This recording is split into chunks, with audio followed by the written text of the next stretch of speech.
Palavra da Verdade, com Hernandes Dias Lopes. Amós capítulo 8, versos de 1 a 14.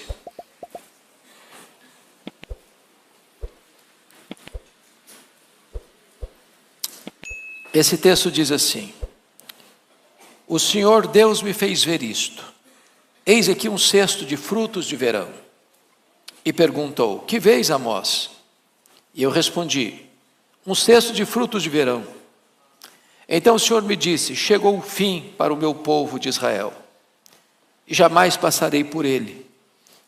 Mas os cânticos do templo naquele dia serão uivos, diz o Senhor Deus. Multiplicar-se-ão os cadáveres. Em todos os lugares serão lançados fora. Silêncio.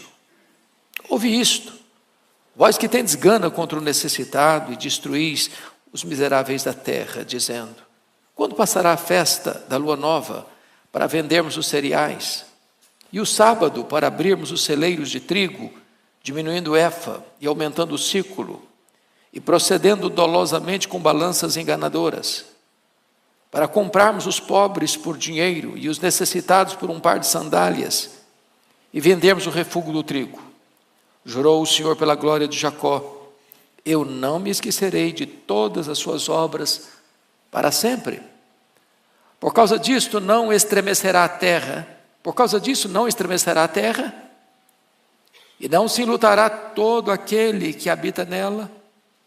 Certamente levantar-se-á toda como o Nilo, será agitada e abaixará como o rio do Egito. Sucederá que naquele dia, diz o Senhor Deus, farei que o sol se ponha ao meio-dia e entenebrecerei a terra em dia claro. Converterei as vossas festas em luto e todos os vossos cânticos em lamentações. Porei pano de saco sobre todos os lombos e calvas sobre toda a cabeça. E farei que isso seja como luto por filho único, luto cujo fim será como dia de amarguras. Eis que vem dias, diz o Senhor Deus, em que enviarei fome sobre a terra, não de pão, nem sede de água, mas de ouvir as palavras do Senhor. Andarão de mar a mar, e de norte até oriente, correrão por toda parte, procurando a palavra do Senhor, e não acharão. Naquele dia, as virgens formosas e os jovens desmaiarão de sede. Os que agora juram pelo ídolo de Samaria e dizem: Como é certo viver o teu Deus Odã, e como é certo viver o culto de Berseba, esses mesmos cairão e não se levantarão jamais. Irmãos, o texto é extremamente solene e grave. E o texto sugere-nos o tema: o colapso de uma nação. Esse é o nosso tema, o colapso de uma nação. E eu quero, à guisa de introdução, fazer 3 afirmações. Primeiro, quando a religião se une ao Estado, ela perde a sua capacidade de transmitir a palavra de Deus. O que está acontecendo aqui? A nação em foco aqui é Israel. E quando eu falo Israel, nesse contexto, eu estou falando das 10 tribos do norte, que romperam com a dinastia davídica em 931 a.C. A capital era Samaria. E o que é que Jeroboão fez? Transformou a religião numa plataforma para sustentar o Estado. A religião era a religião do Estado. Estudamos domingo passado que o sacerdote de Betel disse para Amós: aqui não profetiza não. Aqui é o templo do rei, aqui é o templo do reino. Aqui a política controla a religião. E quando a política tenta controlar a religião, e quando a religião é sujeita ao Estado, então nós estamos vivendo uma época de crise sem precedentes. Segundo lugar, quando o Estado busca o seu fortalecimento em detrimento da justiça,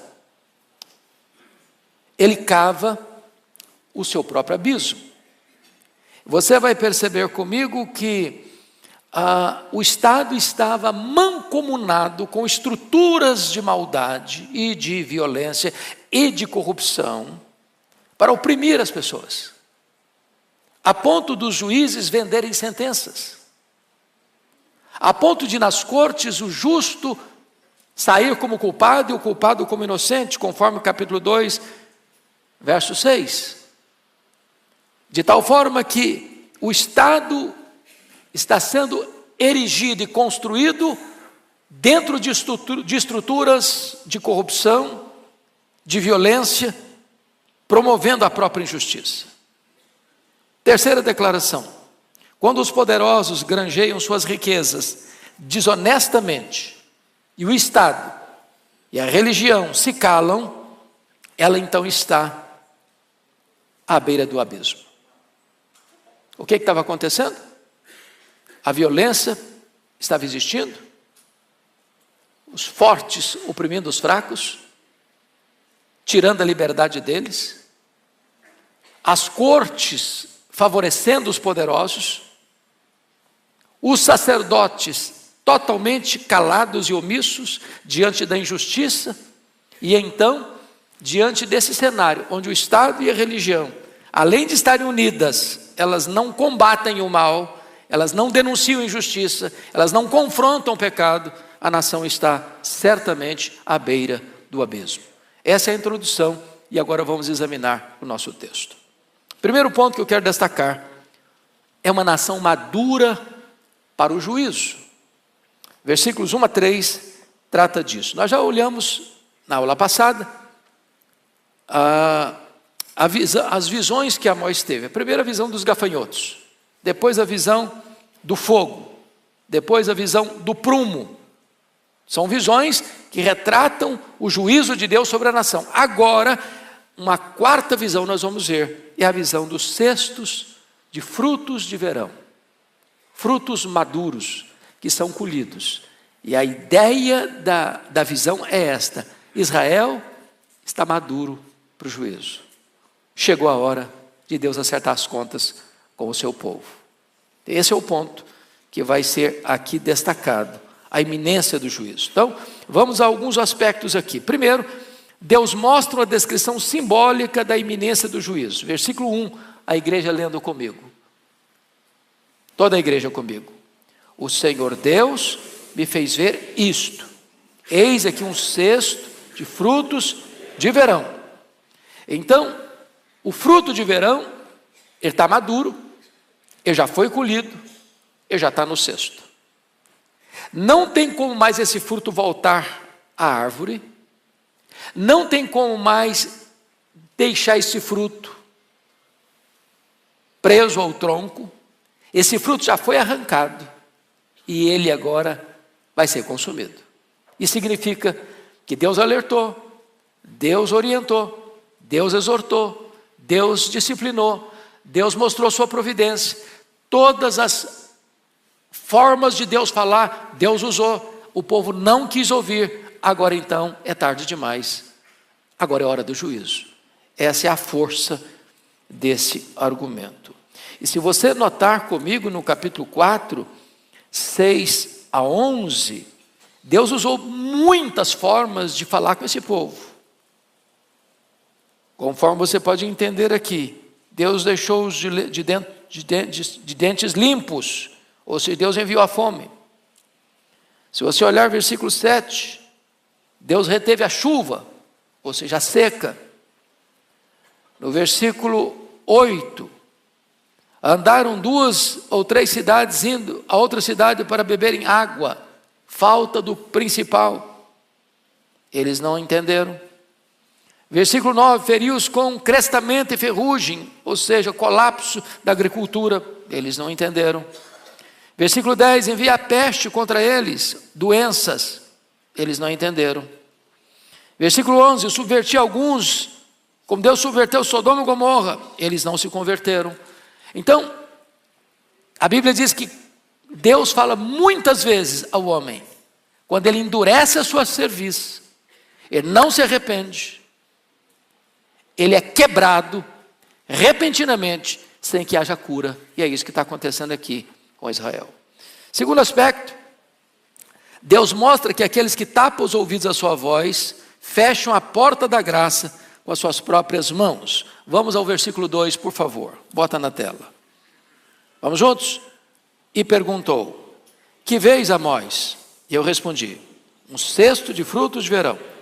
Então o Senhor Deus me disse: chegou o fim para o meu povo de Israel, jamais passarei por ele. Então preste atenção nisso.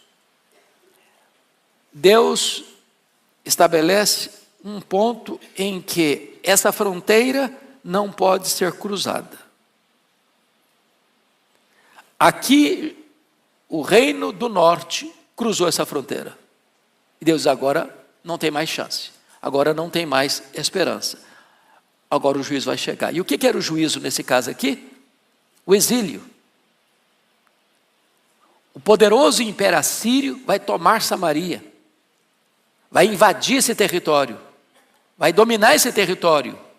E esses israelitas vão ser arrancados da sua cidade, da sua terra, da sua nação, e vão ser levados como escravos para Nínive, para o Império Assírio. O mesmo aconteceu no Reino do Sul, em virtude dos pecados de Manassés. Deus disse: chegou, não tem mais jeito, não tem como reverter isso mais. Mesmo quando Deus levantou um rei piedoso, Josias, e fez reformas extraordinárias, Deus diz: olha, a reforma foi importante, tudo bem, mas isso não vai suspender o meu juízo. Já está lavrado o juízo. E a nação de Judá, as 2 tribos do sul, também foram levadas pela Babilônia. Esse é o caso aqui. Chega uma hora que Deus diz: basta, chega, não tem mais oportunidade. Vocês cruzaram a fronteira do limite da paciência divina. Terceiro, Deus mostra que oportunidades perdidas podem jamais ser recuperadas. O versículo 2 ainda retrata Deus dizendo assim: chegou o fim para o meu povo, jamais passarei por ele. Ou seja, não tem nada mais perigoso para uma pessoa, para uma família, para uma nação, do que eu dizer: chega, agora eu não estou mais junto. Agora eu vou entregar vocês à consequência dos pecados de vocês. E é isso que está acontecendo aqui com Israel. Deus diz: eu não vou mais passar, eu não vou estar mais presente. Agora preste atenção nisso aqui, preste atenção nisso aqui. Amós está profetizando essas verdades no governo de quem? Quem está governando Samaria nessa época? Jeroboão II. Quem é Jeroboão II? O rei mais importante dos 19 reis que governaram em Samaria. É o período de maior riqueza da nação, de prosperidade da nação, de paz nas fronteiras, de riqueza interna, embora adquirida com violência, com injustiça, com corrupção. Parecia que a palavra dele não fazia sentido. Falei: como? Nós estamos no auge da nossa realidade econômica, e você vem me dizer que chegou o fim? Pois é isso mesmo. A partir da morte de Jeroboão II, as 10 tribos do norte entraram assodadamente numa corrida rumo ao declínio, rumo ao desastre. Quarto, Deus mostra que seu castigo tem consequências trágicas. Que consequências? Versículo 3, põe na tela, por favor. Vamos juntos. Mas os cânticos do templo, naquele dia, serão uivos, diz o Senhor Deus. Multiplicar-se-ão os cadáveres em todos os lugares, serão lançados fora. Silêncio. Preste atenção aqui. Preste atenção aqui. O que é que ele está dizendo? Os cânticos do templo. Que templo é esse? Não é o templo de Jerusalém. Que templo é esse? É o templo de Betel. É o templo de Dan. É o templo de Berseba. É o templo de Gilgal. São templos rivais ao culto verdadeiro. Os cânticos lá eram cânticos diante de um bezerro de ouro, de um culto sincrético, de um culto que não era genuíno, verdadeiro, que agradava a Deus. Então existe uma alegria aqui que não é a alegria de Deus, Existe uma alegria aqui que é a alegria do culto falso. Ou vocês não acham que seitas, heresias, não celebram, não festejam? Sim, festejam, mas não é a alegria de Deus. Essa alegria vai se transformar em uivo. Segundo lugar, a pretensa segurança deles, vejam vocês, multiplicar-se-ão os cadáveres. O que ele está falando? Ele está falando que a Assíria vem, e eu não sei se vocês já leram sobre a Síria, mas era o império mais perverso. Eles entravam numa cidade e eles matavam os homens e empilhavam as cabeças na porta da cidade para dizer o seguinte: ninguém resiste à Síria e escapa. Então, quando a Síria cercou Samaria, foram 3 anos de cerco. As cidades eram muralhadas, Samaria está num monte. Então o que se fazia? Cercava a cidade, não entrava provisão, não entrava comida, não entrava o que o povo precisava, o povo ia perdendo a capacidade de sobreviver, as pessoas iam adoecendo, as pessoas iam morrendo de fome, as pessoas iam morrendo de doença. E o povo então, quando não tinha mais qualquer capacidade de resistência, o inimigo entrava, destruía a cidade, matava o povo à espada. E o texto é tão grave que diz que os corpos não serão nem sepultados. Para o povo israelita não tem nada mais infame do que deixar uma pessoa insepulta. É por isso que lá nessas 10 tribos, quando fala de Jezabel, que era a rainha tão violenta e tão truculenta e tão perseguidora dos profetas de Deus, Deus diz: essa mulher não vai nem ser sepultada, os cães vão ser a sua sepultura. E mais, nessa hora vai ser de tanta dor e de tanta angústia, que não adianta fazer discurso de consolação, e a palavra é silêncio. Silêncio, não adianta falar, nada vai trazer refrigério e consolo para esse povo. Então, vejam vocês que esse é o primeiro ponto que nós queremos destacar: uma nação madura para o juízo. Vamos ao segundo ponto agora: uma nação corrompida em seus valores morais. A nação corrompida em seus valores morais é a causa da chegada do juízo. O que o homem semear, isso ele ceifará. Então tem causa e tem consequência. Vimos aqui a consequência, agora vamos ver a causa desse juízo. Em primeiro lugar, veja comigo, versículo 4. A opressão ao pobre significa amar mais a injustiça do que a misericórdia. Leia o 4, toda a igreja comigo. Ouvi isto, vós que tendes gana contra o necessitado e destruís os miseráveis da terra. Agora preste atenção nas 2 palavras dele: gana. Gana. O que é gana? É uma vontade voraz. É alguém que parte para cima do outro com fúria, com determinação de arruinar com a vida dele. E ele usa outra palavra pesada: destruís os miseráveis. Gente miserável, pobre, necessitada, se trata com o quê? Com misericórdia, com socorro, com ajuda. Eles não, eles queriam destruir. Destruir. Então, o que está acontecendo aqui? Esses crimes horrendos estão sendo praticados. Que crime? Gana contra o necessitado, os miseráveis destruídos. Mas quem é que não vai fazer nada? O rei não faz nada. As cortes, os juízes, em vez de não só não fazer nada, eles fazem parte do processo de destruição, porque eles vendem sentenças. Eles compram os justos por dinheiro, conforme o capítulo 2, versículo 6, está escrito aqui: porque os juízes vendem o justo por dinheiro e condenam o necessitado por causa de um par de sandálias. Ou seja, acaba que condenar o justo virou uma coisa barata, eles vendem o justo por qualquer preço, e em virtude disso, o rei não faz nada, os juízes não só não fazem nada, mas aumentam o problema, e os sacerdotes, que deveriam ser a consciência do Estado. A igreja é a consciência do Estado.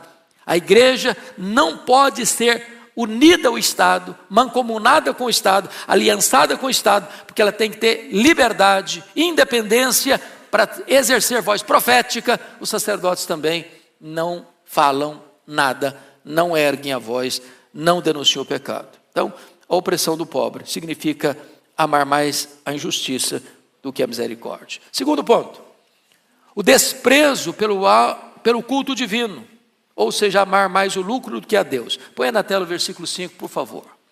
Desprezo pelo culto divino. Vamos ler todos o versículo 5.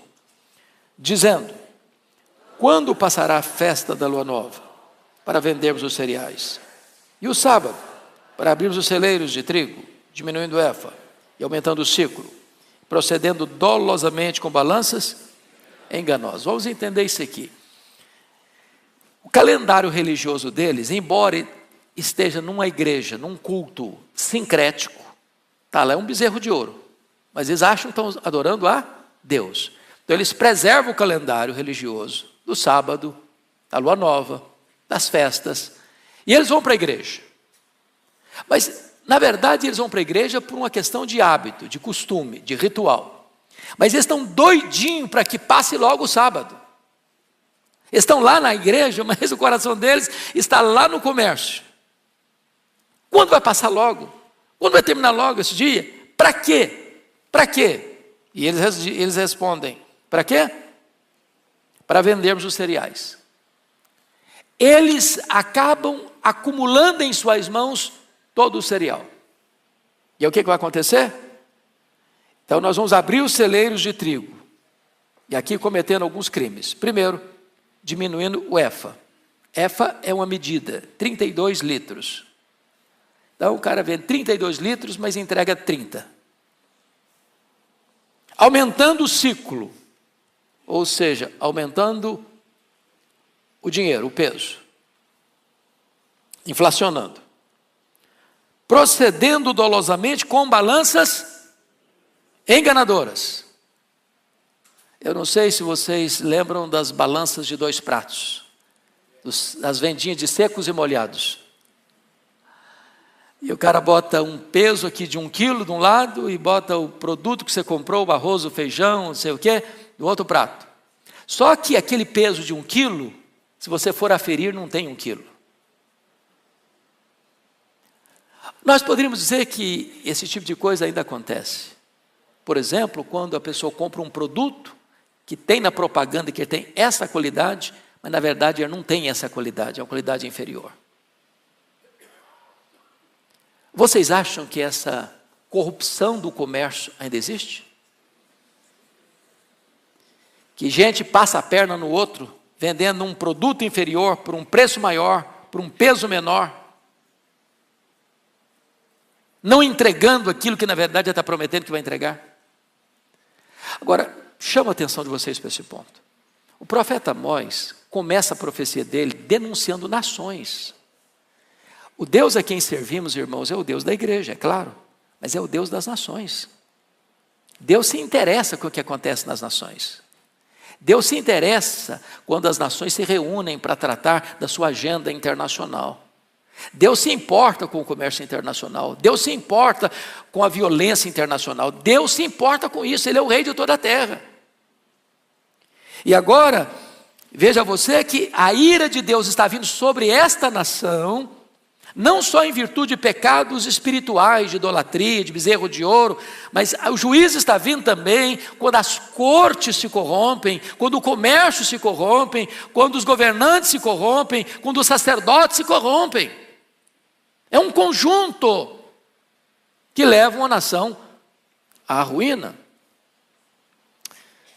Terceiro, a nação está indo a juízo porque o comércio é fraudulento, amar mais o lucro do que a honestidade. Vamos ler agora o versículo 5b e o versículo 6. O 5b começa aí diminuindo o efa. Vamos lá, juntos? Diminuindo o efa, aumentando o ciclo, procedendo dolosamente com balanças enganadoras, para comprarmos os pobres por dinheiro e os necessitados por um par de sandálias e vendermos o refúgio do trigo. Então preste atenção, por que esses instrumentos de medição do produto são adulterados para dar prejuízo. Qual o propósito deles? Comprar o pobre por dinheiro. E mais, os necessitados por um par de sandália.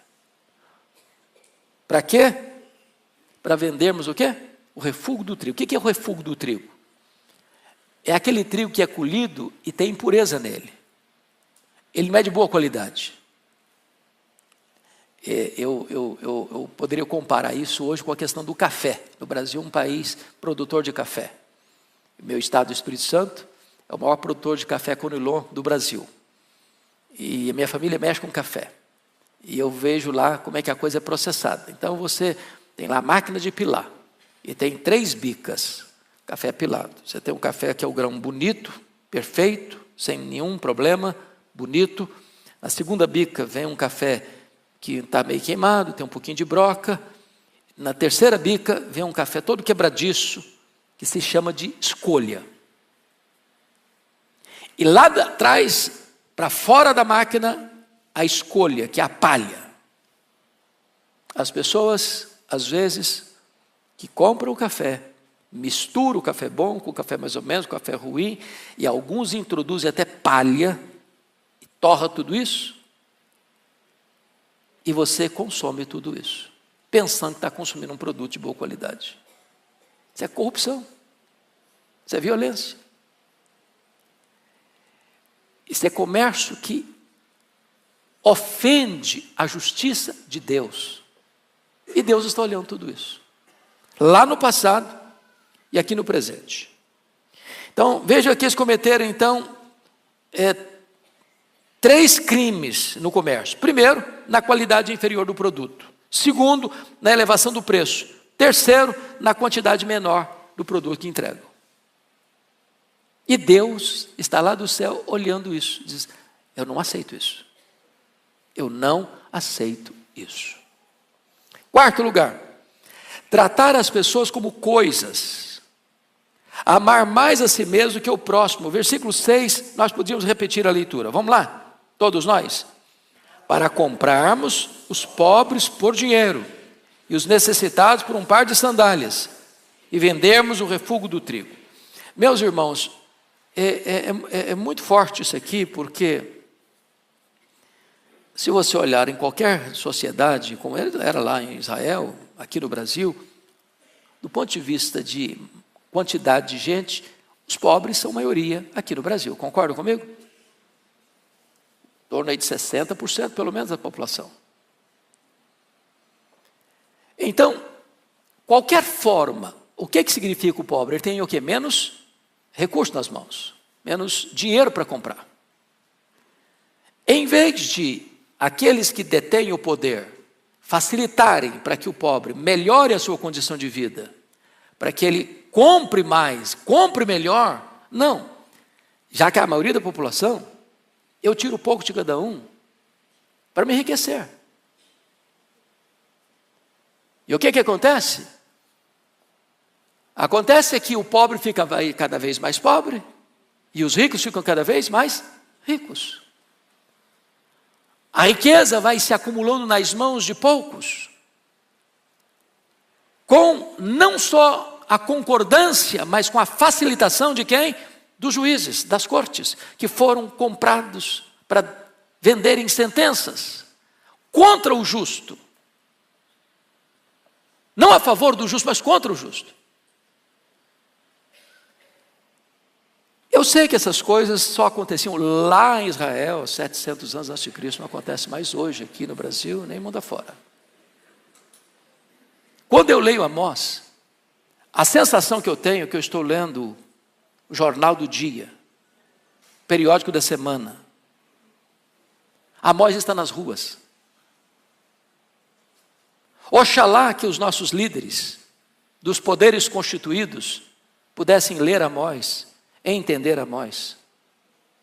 Oxalá que todos nós pudéssemos entender que o Deus de Amós é o nosso Deus, e Ele não tolera injustiça, em qualquer setor da vida, seja na vida pessoal, seja na vida familiar, seja na vida eclesiástica, seja na vida política, seja na vida econômica, seja na vida social, seja nas transações internacionais. Agora preste atenção, a expressão do versículo 6 é muito forte: comprarmos o pobre por dinheiro. Quando você compra uma pessoa, o que é que essa pessoa se torna? Escravo. Escravo. Mas isso aqui não é retórica, não, isso é fato.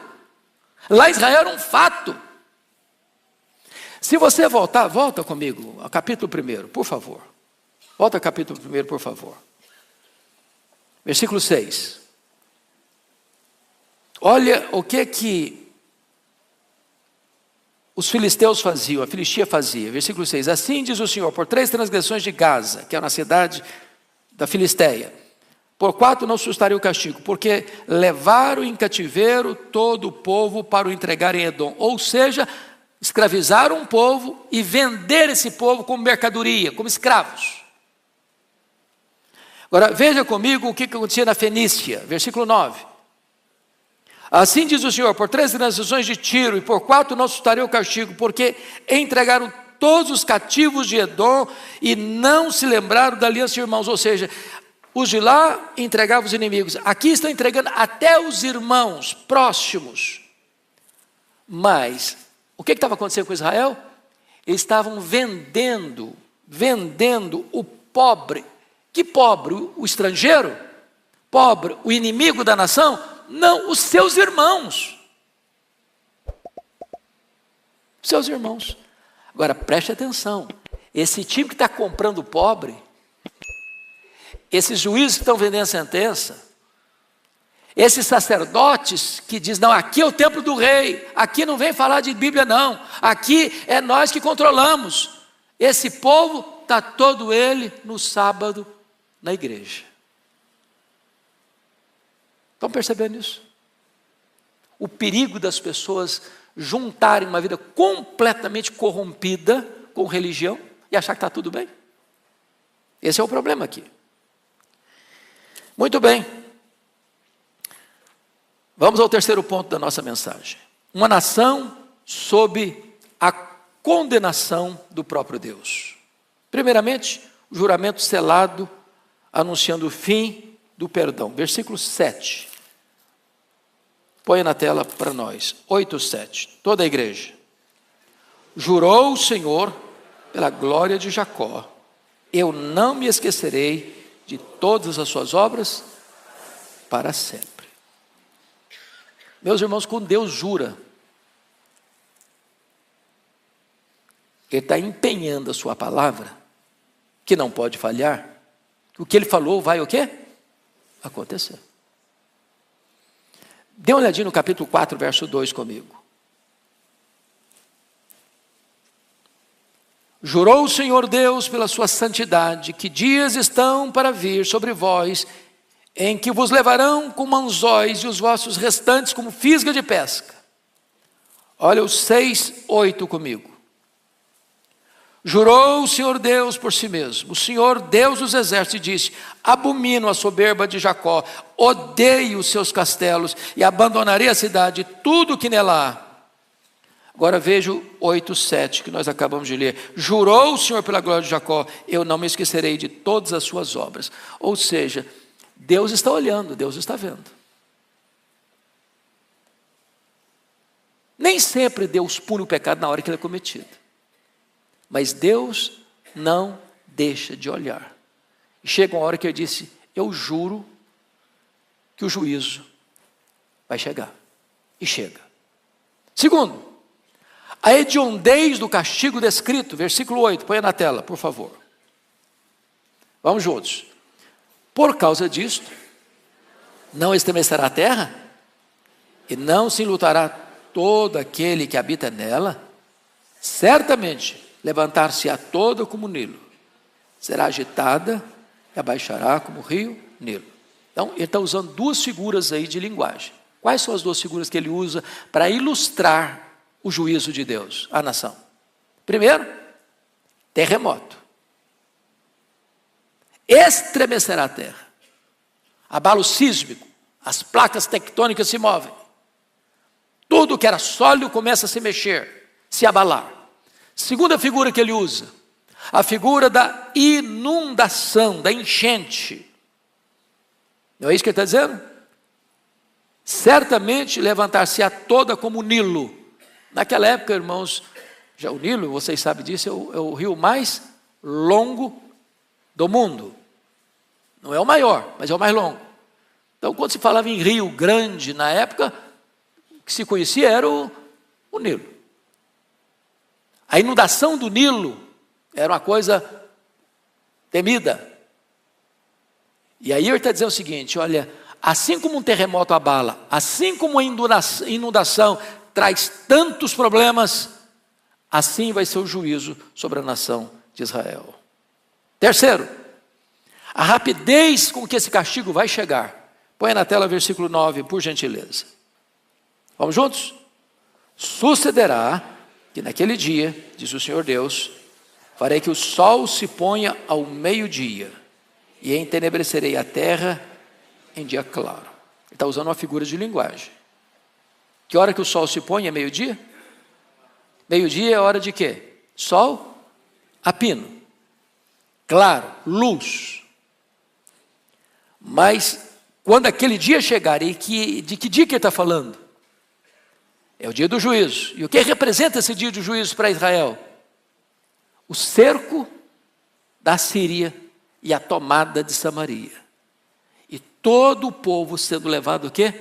Para o exílio, para o cativeiro. Vai ser tão rápido, como se Deus estivesse antecipando a duração do dia. E o dia encerra ao meio-dia. Escuridão total. É a rapidez com que esse juízo virá inescapavelmente, sem possibilitar rota de fuga. Porque meio-dia está escuro. Quarto lugar, as consequências inevitáveis do castigo divino, versículo 10, ponha na tela. As consequências inevitáveis, toda a igreja comigo. Converterei as vossas festas em luto e todos os vossos cânticos em lamentações. Porei pano de saco sobre todos os lombos e calvas sobre toda a cabeça. E farei que isso seja como luto por filho único, luto cujo fim será como dia de amargura. Então chama atenção para algumas coisas. Primeiro, Deus é o agente deste castigo. Eu converterei. Então, notinha de rodapé muito importante. Os historiadores dizem que o Império Romano só caiu nas mãos dos bárbaros porque já estava o quê? Podre por dentro. As 10 tribos do norte só caíram nas mãos da Síria, não é porque a Síria era tão poderoso império. Era mesmo, mas não foi por isso. Foi Deus quem entregou. Judá, em 586, só caiu nas mãos da Babilônia, não foi porque a Babilônia tinha tanto poder, tinha sim, mas não caiu por isso. Caiu por quê? Porque Deus entregou Judá nas mãos da Babilônia. Em outras palavras, a Bíblia diz em Oséias, pelos teus pecados estás caído. O pecado é o opróbrio das nações. Nenhuma nação permanece de pé se ela se corrompe internamente. Vou repetir isso. Nenhuma nação permanece de pé se ela se corrompe internamente. Isso é um alerta para o Brasil. Isso é um alerta para o mundo. E é claro que isso não se aplica apenas a nações, isso se aplica a mim, a você, a nós.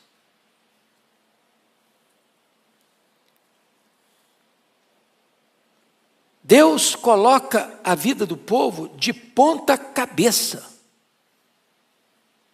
Vejam vocês que pôr pano de saco, isso é uma figura bíblica que não é um costume, não é um hábito, não é uma cultura ocidental. Mas quando uma pessoa se vestia de pano de saco, na época, quando acontecia o quê? Uma calamidade, uma guerra, um infortúnio, um luto dramático. As pessoas punham esse pano de saco para exteriorizar e externar o luto interno, a dor interna, o sofrimento interno, a humilhação interna.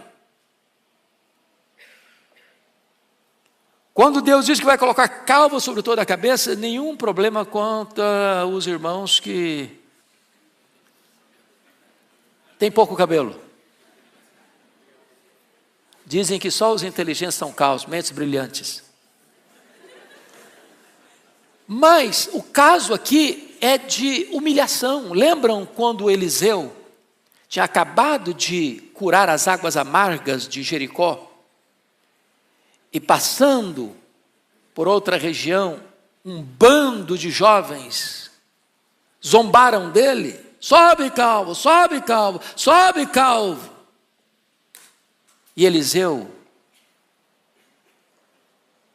aplicando a justiça divina àqueles meninos perturbadores, ursas saíram e devoraram os meninos. Por calva, era mais do que rapar o cabelo com máquina zero.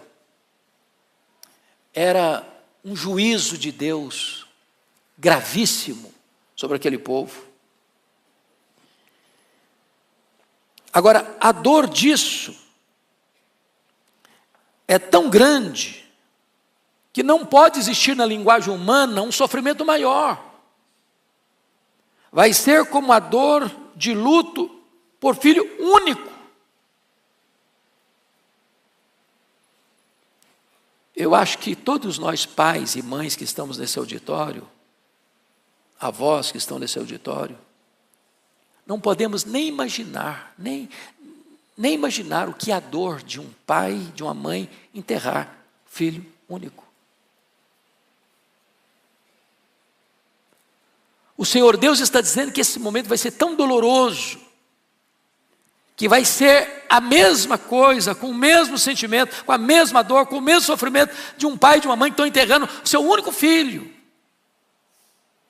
E ainda mais, uma dor que não vai ter consolo, luto cujo fim será dia de amarguras, ou seja, não espere melhorar essa dor, não espere que o tempo possa curar ou cicatrizar algumas dessas feridas. A situação é irremediável.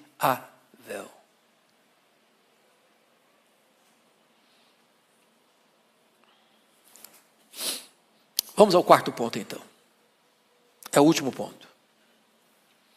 Veja comigo. Uma nação que sentiu fome da palavra de Deus, tarde demais. Irmãos, esse é o ápice do juízo de Deus. Nós ouvimos um sermão maravilhoso hoje de manhã. Não sei quantos estavam no culto às 8 aqui. Ok. Depois assista no YouTube. Pastor Arival tratou da palavra de Deus, que trata da gente, que cura as feridas, que resolve os problemas, que não só traz diagnóstico das nossas fraquezas, das nossas necessidades, mas nos leva para Jesus, a solução do problema. Coisa maravilhosa.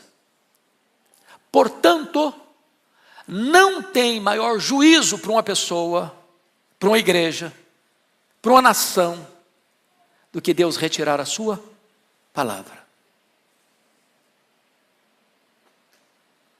Vocês se lembram de Saul? Saul permanentemente rejeitou ouvir Deus falar com ele. Chegou a hora que Deus disse para Saul: basta, Saul, agora não falo mais com você. Samuel não falava mais com ele. Os profetas não falavam mais com ele. Urim e Tumim não conseguia mais acessar. Deus ficou em silêncio. E ele desesperado. Para onde ele vai? Para um terreiro, para um centro espírita, para conversar com a médium, para consultar os mortos. Mas tem esperança aí? Não, ele saiu mais desesperado ainda. Deus não falou com ele. Qual o resultado dele? Suicídio. Enfia a espada na própria barriga. Se autodestrói. O que vai acontecer agora, irmãos, no juízo a essa nação? Eles vão acordar tarde demais para buscar a palavra de Deus, mas não vão encontrá-la. Então vamos olhar isso. Aquele que não quer quando pode, quando quiser não poderá. E aqui temos o primeiro ponto. Devemos buscar o Senhor enquanto Ele está perto. Versos 11 e 12, vamos ler juntos, todos os dois versículos. Vamos lá? Eis que vem dias, diz o Senhor Deus, em que enviarei fome sobre a terra, não de pão, nem de água, mas de ouvir as palavras do Senhor. Andarão de mar a mar, e do norte até o oriente, correrão por toda parte, procurando a palavra do Senhor, e não a acharão. Preste muito atenção nisso aqui. Agora, eles estão perto, mas eles não querem ouvir. Amós está profetizando, conforme o capítulo 7, que nós lemos, versículo 12 e 13. Então Amazias disse a Amós: vai-te, ó vidente, foge para a terra de Judá, ali como teu pão e ali profetiza, mas em Betel daqui por diante já não profetizarás, porque é o santuário do rei e o templo do reino. Aqui não vem falar de pecado, estamos muito bem, sem ficar com esse negócio de denunciar pecado, queremos continuar a nossa vida do jeito que ela está, aqui não. A hora que eles querem procurar a palavra já foi embora, não tem mais chance. Segundo, o desprezo da palavra de Deus leva a profunda insatisfação, até com as coisas mais vitais da vida. Estão com fome. Não é de pão que compra na padaria. É isso que está aqui. Enviarei fome sobre a terra, não de pão, nem sede de água. Agora, pão e água, irmãos, são os elementos básicos, a necessidade básica. Aquilo que você e eu precisamos para quê? Para sobreviver. Chega uma hora em que ouvir a palavra de Deus era mais importante do que sobreviver.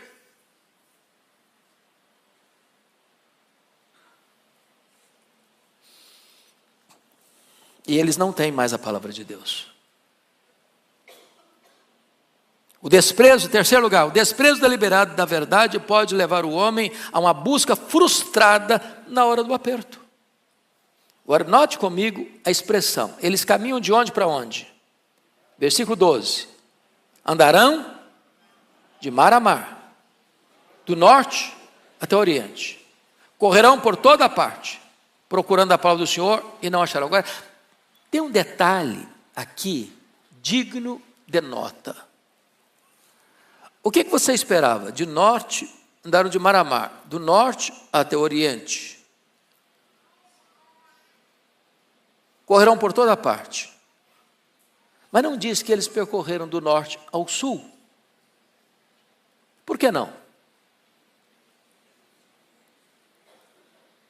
O que ficava no sul? Jerusalém?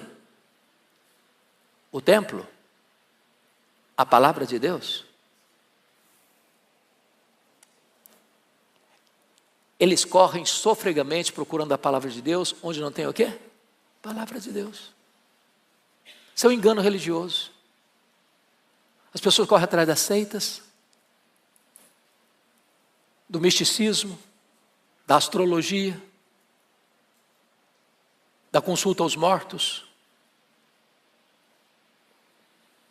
de todo tipo de experiência religiosa subjetiva, sincrética, e não procuram num único lugar onde podem encontrar a palavra de Deus.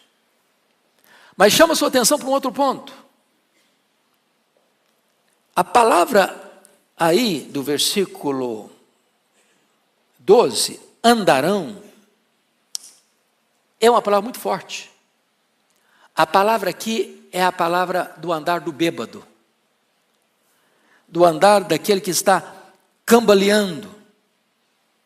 Essa palavra era usada e foi usada por Isaías em 7:2, como uma árvore que balança a sua cabeleira no soprar do vento, para lá e para cá. Essa palavra retrata que as pessoas estão andando trôpegas, mancas, confusas, perdidas, sem rumo.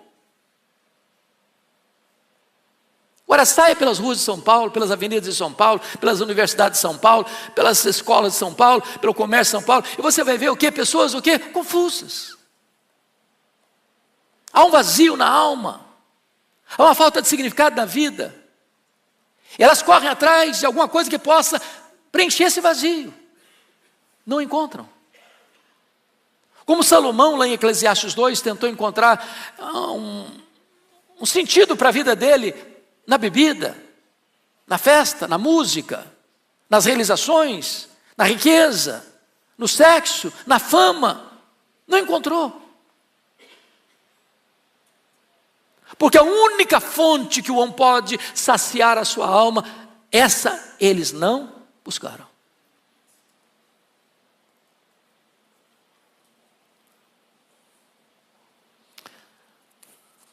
Muito bem. Quarto e penúltimo lugar. O desprezo da palavra de Deus leva à sucumbência até mesmo dos mais fortes. Veja o versículo 13 comigo. Toda a igreja comigo. Naquele dia, as virgens formosas e os jovens desmaiarão de sede. Bom, então você tem aqui duas coisas. Você tem o belo, você tem o forte. Não apenas virgens, são virgens o quê? Formosas. Jovem na Bíblia é sinônimo de força física, de vigor físico. Naquele dia não vai adiantar nada. A espada da Síria não vai poupar nem as virgens bonitas, nem os jovens musculosos. Nem beleza, nem força poderá resistir à invasão daquele truculento império. Finalmente, quinto e último lugar. O desprezo da palavra e o envolvimento com a religião supersticiosa produzem uma situação cada vez mais deplorável. Versículo 14. Vamos ler juntos.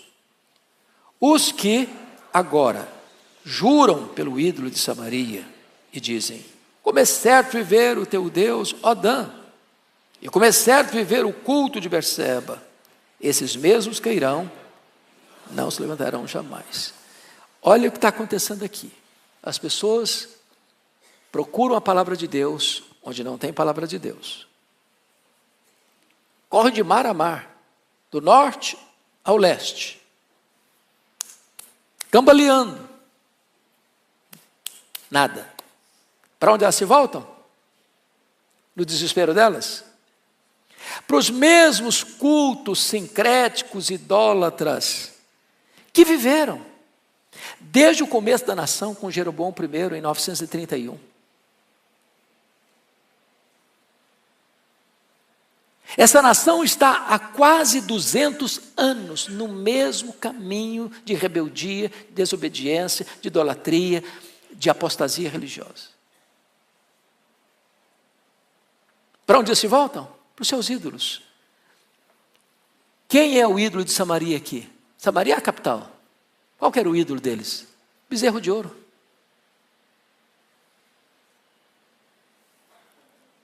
Um objeto que eles mesmos forjaram com as suas próprias mãos, agora se prostram diante dele. A idolatria é a coisa mais insana que pode existir, porque é o Criador adorando a criatura. Porque o homem é o Criador da imagem. Foi ele que fez. pressupõe que o Criador seja maior que a criatura. Mas o homem fica tão cego pela idolatria, que ele adora o que ele mesmo fez.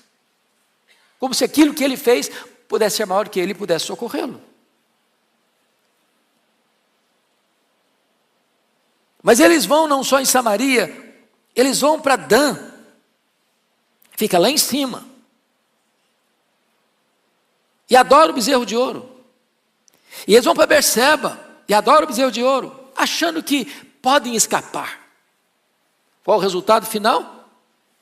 Esses mesmos, o quê? Cairão e não se levantarão jamais. Ou seja, o juízo é inevitável, irremediável, irreversível.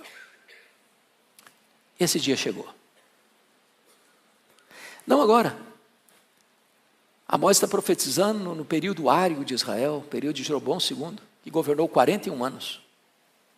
Mas depois da morte de Jeroboão II, seu irmão Zacarias assume o governo e é assassinado. Quem assassina? Salum assume o governo e é assassinado. Manaém assume o governo.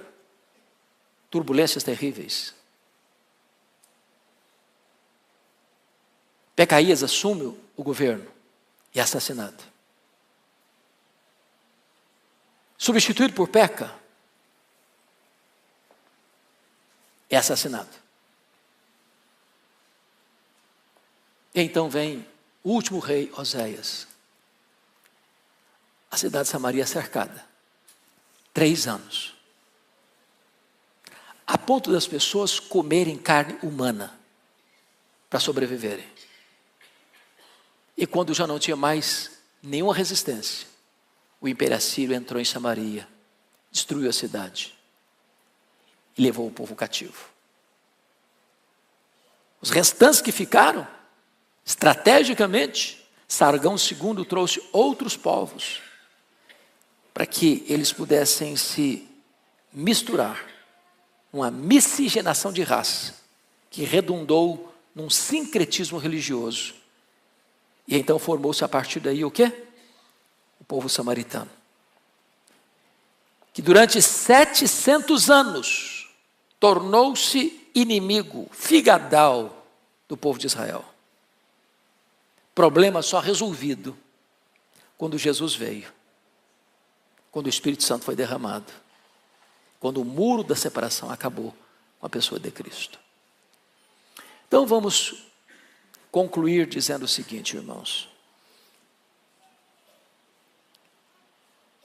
Estudar a Bíblia não é apenas pegar as lentes do retrovisor e olhar para trás.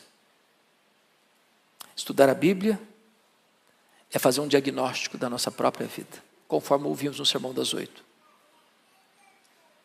Estudar a Bíblia é olhar para fora dos muros da igreja, do eclesiástico, para a vida secular, para o comércio, para os gabinetes, do legislativo e do judiciário e do executivo, para as cortes do judiciário. Estudar a Bíblia é olhar para as transações internacionais e saber que Deus está no trono, que Ele tudo vê, que Ele tudo sabe, que Ele a todo sonda e que Ele não suporta a prática da injustiça. Mais hoje ou mais amanhã, aqueles que querem continuar nessa prática terão que encarar o juiz de vivos e de mortos e prestar conta da sua própria vida. Que isso nos leve, primeiramente, a um senso de gratidão, porque o seu Deus é justo. Eu não sei quanto a você, mas de vez em quando o coração fica desesperado no peito, de ver tudo que está acontecendo. E aí você lá por dentro diz, calma, Deus está no trono, Ele está vendo, e Ele é justo. Mas isso também deve nos levar a olhar para dentro de nós mesmos e dizer, Deus tem misericórdia de mim. Tem misericórdia de mim. não me permita, ó Deus, entrar por esta mesma trilha escorregadia. Agarre-se na palavra, agarre-se em Jesus, e nós caminharemos debaixo do sangue do Cordeiro, com segurança para aquele grande dia, porque os nossos pecados já foram perdoados, e nós já fomos declarados justos diante do justo tribunal de Deus, por causa da justiça do justo, Cristo Jesus, imputada a nós. Deus os abençoe. Vamos ficar em pé.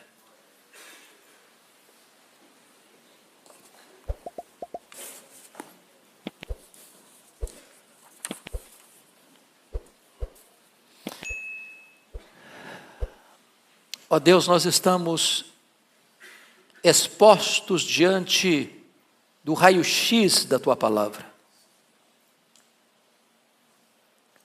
Nós estamos, Deus, descobertos, desnudos, diante da sondagem profunda da Tua palavra. Pedimos-te, meu Deus, misericórdia por nós e pela nossa nação. Compadece-te do Brasil, meu Deus. Tem misericórdia do nosso país. Tem misericórdia da Tua igreja nesta nação, para que ela não se corrompa, para que ela não se desvie da verdade, para que ela não se entregue aos desvarios dos falsos mestres, dos falsos profetas. Por amor do Teu nome, ajuda-nos a sermos uma igreja íntegra, bíblica, piedosa, como um luzeiro a brilhar neste mundo de tanta escuridão. Guarda o nosso coração do mal e não permita que pratiquemos aquilo que denunciamos. Tem misericórdia de nós. Ajuda-nos a vivermos de modo digno do Evangelho, de modo justo, sensato e piedoso. Oramos assim em nome de Jesus. Amém.